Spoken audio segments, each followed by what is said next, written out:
Do you ever wake up in the morning and think, I just don't feel like doing anything today? You know that feeling when your alarm goes off and you want to hit snooze for the 10th time? When getting out of bed feels like climbing a mountain? When you look at your to-do list and feel absolutely no energy or enthusiasm? Yeah, me too. And I think everyone feels this way sometimes. Hello, everyone. My name is Emily, and welcome to English Club Podcast. I'm so happy you're here with me today.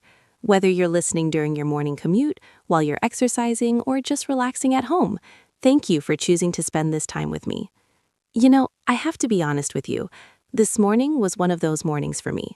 My alarm went off at 6:30, and I just lay there thinking, why do I have to get up? I was warm and comfortable in bed, it was dark outside, and I knew I had a long day ahead of me with lots of work to do. For a moment, I seriously considered just staying in bed, calling in sick, skipping all my responsibilities for the day, just hiding under the covers and pretending the world didn't exist. But then, something shifted in my mind. I remembered why I do what I do. I thought about the podcast I was planning to record today, this very episode you're listening to right now. I thought about you, the listeners, and how I want to create something helpful for you. And that thought gave me just enough motivation to swing my legs out of bed and start my day. That experience this morning is exactly why I wanted to talk about this topic today. Motivation. Where does it come from? Why does it sometimes disappear? How do we keep ourselves motivated day after day?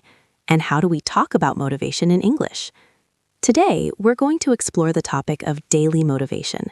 We're going to discuss what motivation is, what affects it, and most importantly, how you can cultivate and maintain motivation in your daily life. This is such a relevant topic because motivation affects everything we do. Your work, your studies, your relationships, your health, your personal growth. Everything requires some level of motivation. And being able to talk about motivation in English is valuable. You might need to explain what drives you in a job interview. You might want to discuss motivation with friends or colleagues. You might need to encourage someone who's lost their motivation.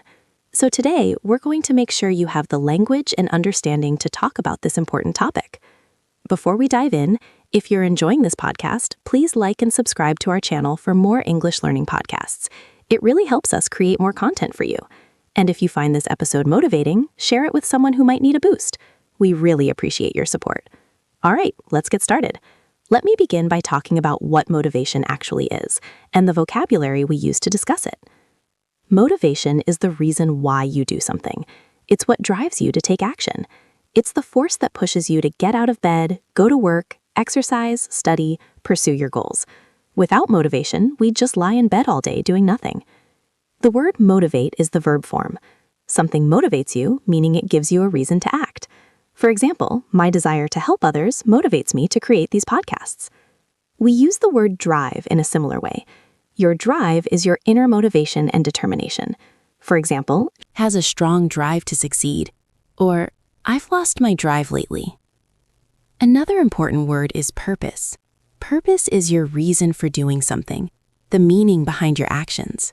For example, my purpose is to help people learn English, or he's searching for his purpose in life. We also talk about goals. Goals are what you're trying to achieve. They give direction to your motivation. For example, my goal is to run a marathon, or her goal is to start her own business. The word inspiration is related to motivation. Inspiration is something that makes you want to do something or gives you new ideas. For example, I found inspiration in her story, or nature is my greatest source of inspiration. We use passionate to describe someone who has strong feelings and enthusiasm about something. For example, I'm passionate about environmental protection, or he's passionate about music. Enthusiasm means strong excitement and interest. For example, she started the project with great enthusiasm, or I've lost my enthusiasm for this job. The opposite of motivated is unmotivated or demotivated. If you're demotivated, you've lost your motivation. For example, I feel really demotivated after that criticism. We also say burned out when someone has lost motivation due to exhaustion and stress. For example, I'm completely burned out from working too many hours. Let me give you some example sentences using this vocabulary. What motivates you to get up in the morning? I need to find my purpose in life. Setting clear goals helps me stay motivated. Her success story is so inspiring to me. I'm passionate about learning new languages. His enthusiasm for the project is contagious. I feel unmotivated when I don't see progress. After working nonstop for months, I'm feeling burned out. See how these words work together? They help us express our feelings and experiences related to motivation. Now, let me share some personal stories about my own experiences with motivation. I think this will help you see how these concepts play out in real life. I want to tell you about a period in my life when I completely lost my motivation. This was about 3 years ago. I was working in a job that I didn't enjoy. I had thought the job would be interesting and fulfilling, but the reality was very different. Every morning, I would wake up with a sense of dread. That's the feeling of anxiety or fear about something bad. I would lie in bed thinking about the day ahead, and I felt heavy, like there was a weight on my chest. I had no energy, no enthusiasm, no drive. I would force myself to go to work, but once I was there, I would just go through the motions. That phrase means doing something without really caring or being engaged. I did the minimum required. I watched the clock, waiting for the day to end. I felt like I was just existing, not really living. This lack of motivation affected everything in my life. I stopped exercising because I had no energy. I stopped seeing friends because I didn't feel like being social. I stopped pursuing hobbies because nothing seemed interesting anymore. I was in a really dark place. Looking back now, I realize I was experiencing burnout and probably some depression. But at the time, I didn't understand what was happening. I just knew I felt terrible and unmotivated. The turning point came when a friend asked me a simple question. She said, "Emily, what makes you happy? What gets you excited?" And I realized I didn't have an answer. I had lost touch with what mattered to me. I had forgotten my purpose. That conversation started me on a journey to rediscover my motivation. It wasn't quick or easy, but slowly I started to figure out what truly mattered to me. I realized I was passionate about education and helping people. I realized I valued creativity and independence, and I realized my current job didn't align with any of these values. So I made a change. I left that job and started pursuing work that was more meaningful to me. And you know what? My motivation came back. Not all at once, but gradually. I started feeling excited about my work again. I had energy again. I had purpose. This experience taught me so much about motivation. It taught me that motivation isn't just about willpower or discipline. It's about alignment. When what you're doing aligns with who you are and what you value, motivation comes naturally. When there's misalignment, motivation is a constant struggle. Can you relate to this? Have you ever experienced a period of low motivation? What was that like for you? Let me talk about different types of motivation. Understanding these types can help you identify what drives you. First, there's intrinsic motivation. Intrinsic means coming from within. Intrinsic motivation is when you do something because you enjoy it, because it's interesting to you, because it's personally meaningful. The activity itself is the reward. For example, I love reading. Nobody pays me to read. Nobody forces me to read. I read because I enjoy it. That's intrinsic motivation. Then there's extrinsic motivation. Extrinsic means coming from outside. Extrinsic motivation is when you do something to get a reward or avoid punishment. The activity is a means to an end, not enjoyable in itself. For example, many people work primarily for money. They might not love their job, but they do it to earn a salary. That's extrinsic motivation. Both types of motivation are valid and useful. Ideally, you want a mix. It's great if you can find work that you find intrinsically motivating, but extrinsic motivators like money and recognition are also important. I've noticed in my own life that when I'm only extrinsically motivated, my motivation is fragile. If the external reward goes away or decreases, my motivation disappears. But when I'm intrinsically motivated, my motivation is much more stable and sustainable. What motivates you? Are your motivations more intrinsic or extrinsic? Now let me teach you some phrases for talking about motivation. These expressions will help you discuss motivation naturally in English. When talking about what motivates you, you can say, "What drives me is helping others succeed. I'm motivated by the challenge of learning new things. My passion is creating art. What keeps me going is seeing progress. I find purpose in making a difference. When discussing loss of motivation, you might say, I've lost my motivation lately. I'm feeling really unmotivated right now. I don't have the energy I used to have. I'm struggling to find motivation. I feel burned out and exhausted. When talking about finding or regaining motivation, you can say, I need to reconnect with my purpose. I'm trying to figure out what drives me. I'm looking for inspiration. I want to reignite my passion for this. I need to find my why. When encouraging others, you might say, what motivates you? What are you passionate about? Remember why you started this. Think about your bigger purpose. You've got this. Keep going. Don't give up when you're so close. Let me give you some complete examples of how these phrases work in conversation. I've been feeling really unmotivated at work lately. I think I've lost sight of why I do this job. I need to reconnect with my purpose and remember what I'm passionate about. What drives me is seeing my students succeed. When I see someone finally understand a concept they've been struggling with, that feeling is incredible. That's what keeps me motivated as a teacher. I was feeling burned out, but I took some time to reflect on my goals and what really matters to me. Now I feel reinvigorated and ready to tackle new challenges. See how these phrases create a natural conversation about motivation? Now, let me talk about factors that affect motivation. Understanding what influences your motivation can help you manage it better. One major factor is physical health. When you're tired, sick, or in pain, motivation is really difficult. Your body needs energy to feel motivated, and if you're physically depleted, you won't have that energy. I've noticed this in myself. When I don't get enough sleep, my motivation plummets. When I eat poorly, I feel sluggish and unmotivated. When I don't exercise, my energy and motivation decrease. Physical health is the foundation of motivation. Another factor is mental and emotional health.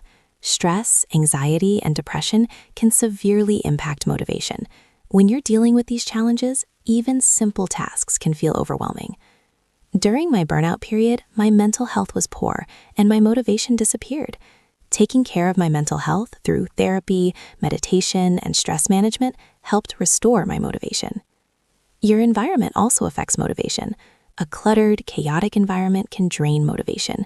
A pleasant, organized environment can support motivation. The people around you matter too.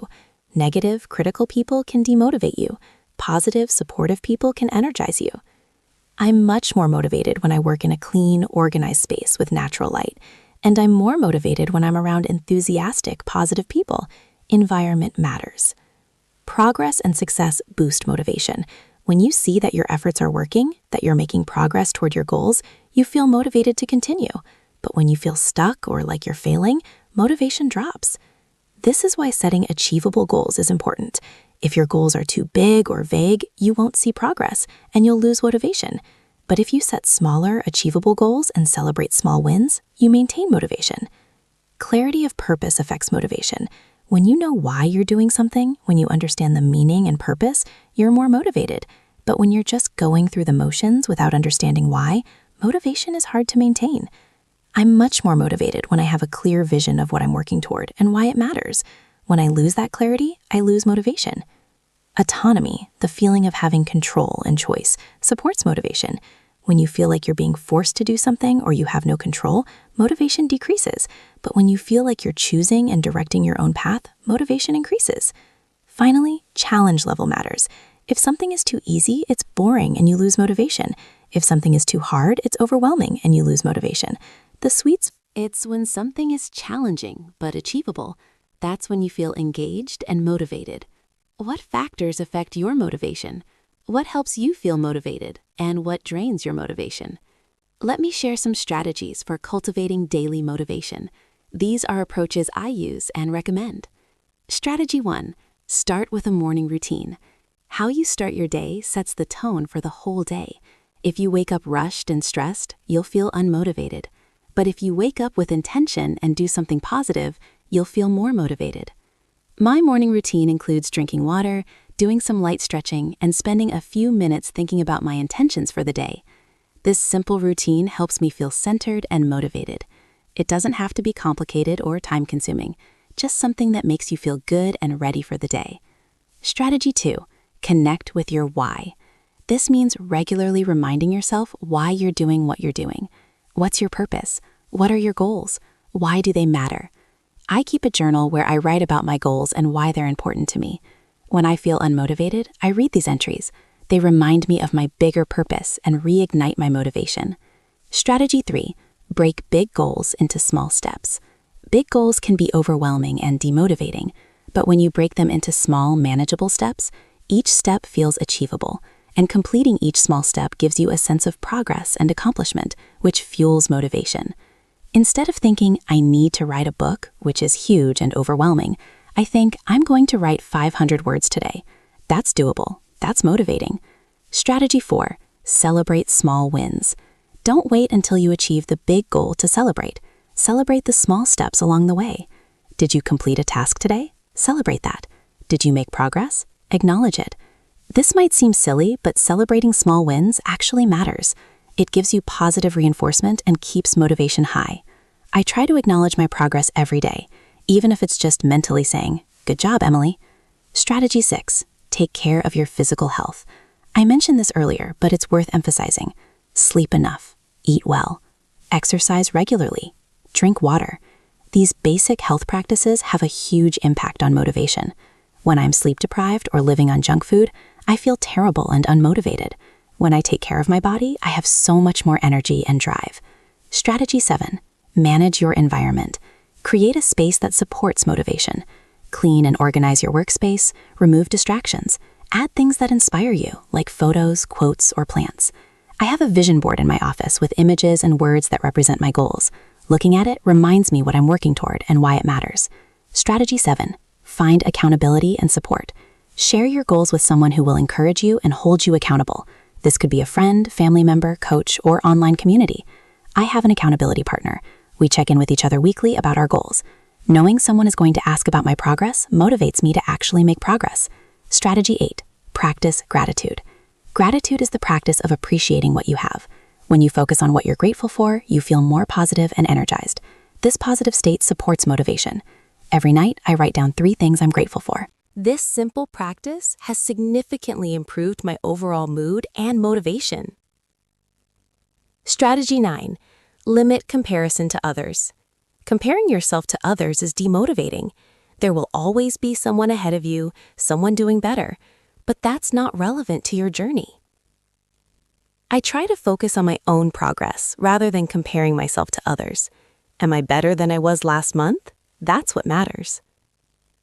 Strategy 10. Allow yourself rest. This might seem counterintuitive, but rest is essential for sustained motivation. You can't be motivated and productive all the time.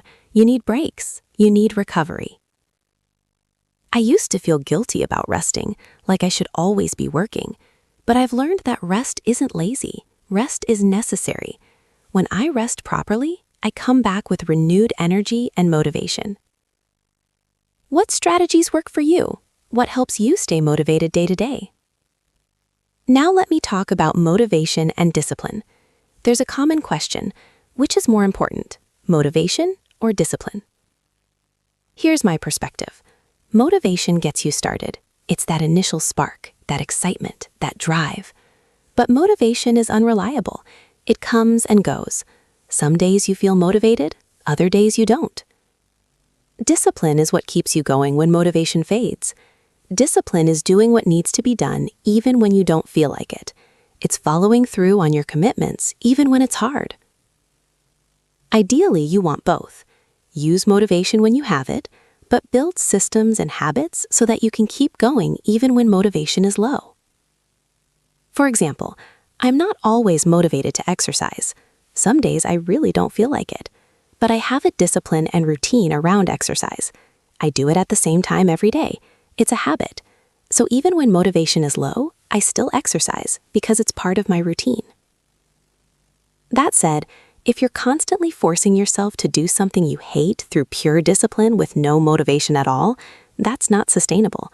That leads to burnout. You need at least some level of purpose and meaning to sustain long-term effort. The key is finding something that you're motivated by, at least to some degree, and then building discipline and systems to support consistent action. Do you rely more on motivation or discipline? How do you balance the two? Let me share a story about motivation and creative work. Creative work, like writing or making art or music, can be particularly challenging when it comes to motivation. There's this myth that creative people only work when they feel inspired, when the muse strikes them. But the reality is very different. Professional creatives don't wait for inspiration. They show up and do the work even when they don't feel inspired. I write almost every day. Some days I sit down to write and the words flow easily. I feel inspired and motivated. Those days are wonderful. But many days I sit down and feel absolutely nothing. No inspiration, no motivation, no ideas. In the past, I would have just given up on those days. I would think, I'm not feeling it today. I'll write tomorrow when I feel more inspired. But tomorrow wouldn't be any better. I was waiting for perfect conditions that rarely came. Now, I've learned to write even when I don't feel like it. I sit down at my designated writing time and I write, even if what I write isn't very good. Because here's what I've discovered. Often, once I start writing, the inspiration comes. The act of writing creates motivation, not the other way around. This is true for many activities. Sometimes you need to start doing something before you feel motivated to do it. Action creates motivation, not just the reverse. If you wait until you feel motivated to start, you might never start. But if you start, even without motivation, you'll often find that motivation appears once you're in motion. Have you experienced this? Have you ever started something reluctantly and then found yourself getting into it? Now let me talk about dealing with setbacks and how they affect motivation. Setbacks are inevitable. You're going to face obstacles, failures, disappointments. How do you maintain motivation when things go wrong? First, expect setbacks. Don't be surprised when they happen. If you expect everything to go smoothly, you'll be devastated when problems arise. But if you expect challenges, you can prepare mentally to handle them. Second, separate a setback from your identity. A failure doesn't mean you're a failure. A bad day doesn't mean you're bad at something. It's just one event, not a reflection of your entire worth or capability. I used to take setbacks very personally. If something went wrong, I would think, I'm terrible at this, I should just quit.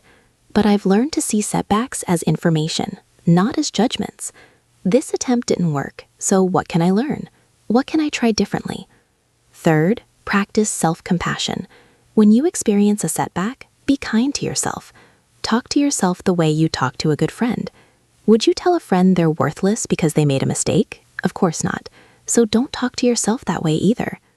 Fourth, revisit your purpose. When things get hard, reconnect with why you're doing this. Your purpose can sustain you through setbacks when temporary motivation fades. Fifth, seek support. Talk to someone about what you're going through. Sometimes just expressing your frustration and receiving encouragement can help you regain motivation. I remember a major setback I experienced. I had been working on a big project for months. I had invested so much time and energy into it. And then it fell through. It didn't work out.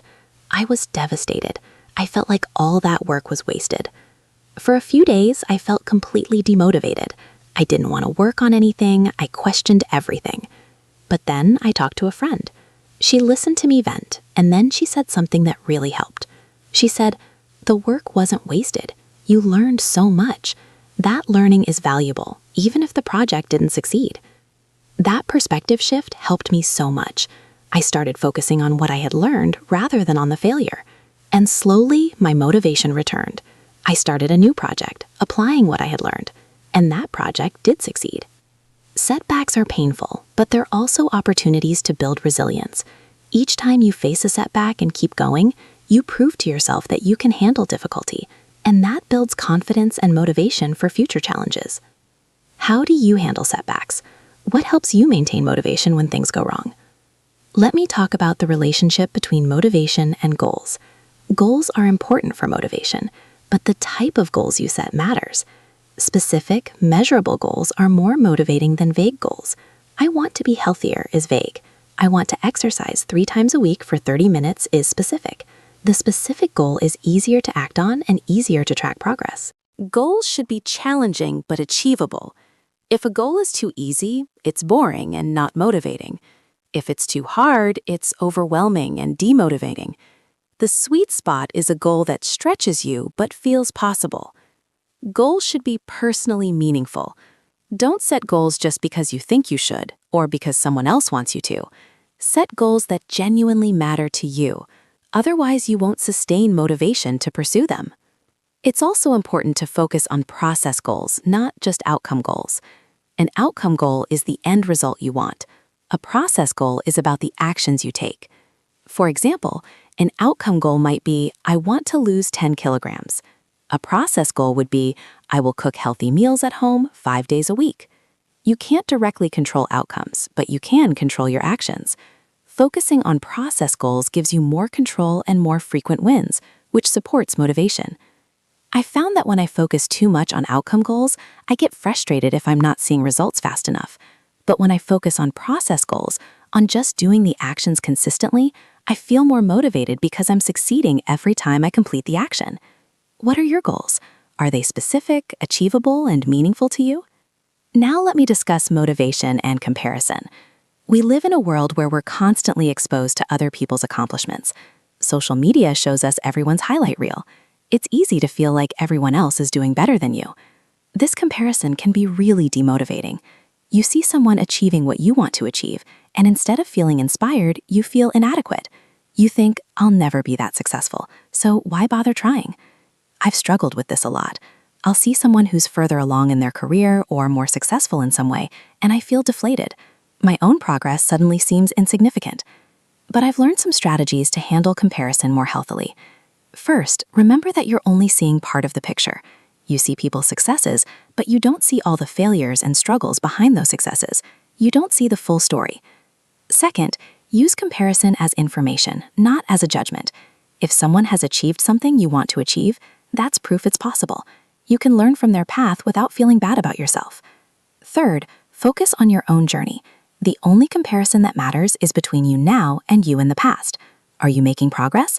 Are you better than you were last month or last year? That's what counts. Fourth, practice gratitude for your own progress. Instead of focusing on what you haven't achieved, appreciate what you have accomplished. I try to regularly review my progress and celebrate how far I've come. Fifth, limit exposure to comparison triggers. If social media makes you feel bad about yourself, spend less time on it. If certain people always make you feel inadequate, set boundaries. Protect your mental space.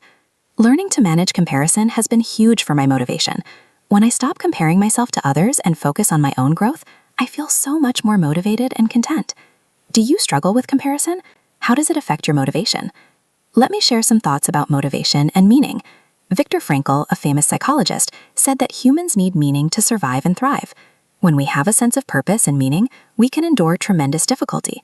But without meaning, even easy lives feel empty. I believe this deeply. Motivation flows from meaning. When what you're doing feels meaningful, motivation comes more naturally. When what you're doing feels meaningless, motivation is a constant struggle. So, how do you find meaning? This is a big question, and the answer is different for everyone. But here are some ideas. Meaning often comes from connection to something larger than yourself. This could be helping others, contributing to a community, working towards a cause you believe in, or expressing your creativity. Meaning comes from growth and learning, the process of developing yourself, becoming better, learning new things. This gives life meaning. Meaning comes from relationships, loving and being loved, connecting with others, building meaningful relationships. This gives life depth and purpose. Meaning can come from experiencing beauty and joy. Art, nature, music, laughter, these experiences remind us that life is valuable.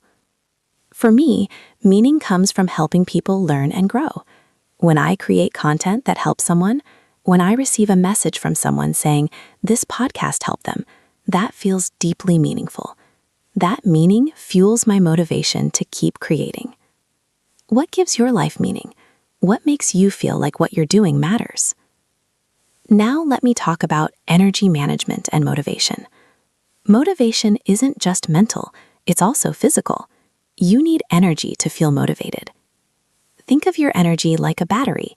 Different activities drain the battery at different rates. Some activities actually recharge the battery. To maintain motivation, you need to manage your energy. Sleep is fundamental to energy. When you're sleep deprived, everything is harder and nothing feels motivated. Prioritize sleep. Food affects energy. Heavy, processed foods can make you feel sluggish. Balanced, nutritious foods give you steady energy. Notice how different foods affect your energy and motivation. Movement affects energy. This seems counterintuitive, but moving your body actually gives you more energy, not less. Even a short walk can boost your energy and motivation. Social interaction affects energy. For some people, social interaction is energizing. For others, it's draining. Know which you are and manage your social energy accordingly. I'm more introverted, so I need alone time to recharge my energy. Mental effort drains energy. Difficult cognitive work, decision-making, problem-solving, these all use mental energy. This is why you might feel exhausted after a day of intense work, even if you didn't physically move much. To maintain motivation, you need to manage these energy drains and make time for energy recharge activities. For me, that includes sleep, exercise, time in nature, reading for pleasure, and quiet time alone. What drains your energy? What recharges it? Are you managing your energy in a way that supports your motivation? Let me share a final personal story about rediscovering motivation. About a year ago, I went through another period of low motivation, not as severe as my burnout, but still significant. I was going through the motions, but I felt flat. No enthusiasm, no excitement, just going through the day mechanically. I tried various motivation strategies, but nothing seemed to work. I felt stuck. Then I had a conversation with a mentor that changed things. She asked me, when was the last time you did something just for fun, just for the joy of it? Not because it was productive or useful? I realized I couldn't remember. I had become so focused on productivity and achievement that I had forgotten how to just enjoy things. Everything had become about goals and progress. She suggested I take a week to just explore, do things that interested me without any goal or purpose, just for curiosity and enjoyment. So I did. I spent a week trying random things. I went to a pottery class, even though I had no interest in becoming a potter. I visited an art museum and just looked at paintings without any educational purpose. I cooked a complex recipe just for the fun of it, not to improve my cooking skills. And something amazing happened. That sense of play, of doing things just for enjoyment, reignited something in me.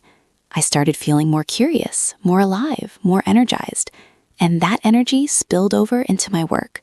My motivation came back. This taught me that sometimes, when you're feeling unmotivated, you don't need more discipline or more goals. Sometimes you just need to remember how to have fun, how to be curious, how to enjoy things without any agenda. Motivation isn't just about working hard. It's also about joy, curiosity, play, and living fully. When was the last time you did something just for the pure enjoyment of it? As we start to wrap up, let me share some final thoughts about daily motivation. First, be patient with yourself.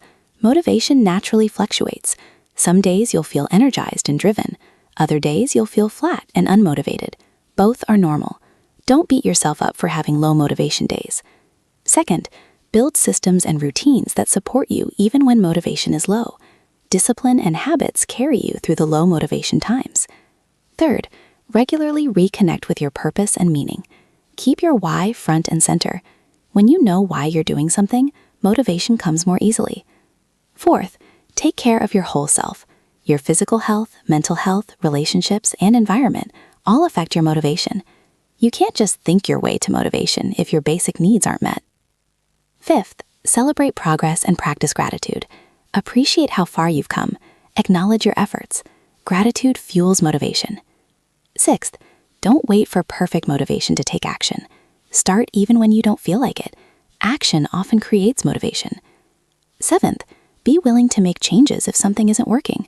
If you're constantly unmotivated by something, that might be a sign that it's not right for you. Life is too short to spend it doing things that drain you completely. And finally, remember that you're human. You're allowed to have bad days. You're allowed to rest. You're allowed to not be motivated sometimes. Give yourself grace. Motivation is a journey, not a destination. It's something you cultivate daily through small choices and practices. And it's okay if you're still figuring it out. We all are. I hope today's conversation has given you some insights into motivation and some language to talk about it in English.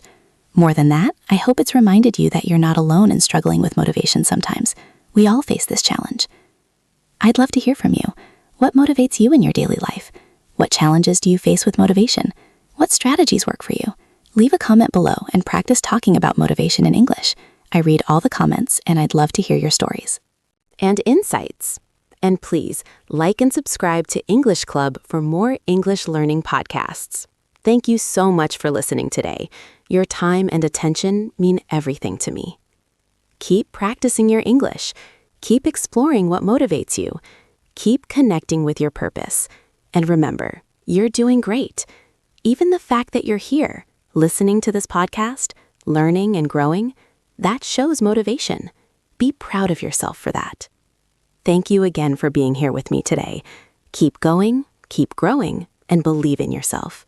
You've got this. See you in the next episode. Take care.